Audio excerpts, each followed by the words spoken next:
不如咱们进屋细细详谈。都是读书人，坐而论道，有什么误会，总可化解开来的。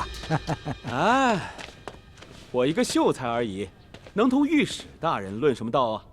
您放心，咱们之间没有误会，我也不怕危险，不会有半分夸大。送客。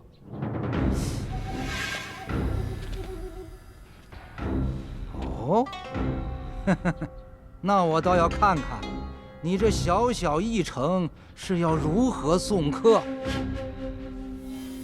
哥，要不还是让叶大人进来说说看吧？他不就是要你在圣上面前颠倒黑白，把罪责推向何参将，把自己屁股擦干净吗？你这小妮子口出什么狂言！哥，你就答应叶大人吧。你看，他这不是还带来了一堆贿赂吗？国朝祖制，一文治武。你个文臣，去帮武夫说话。走。机灵死你得了。刘校尉，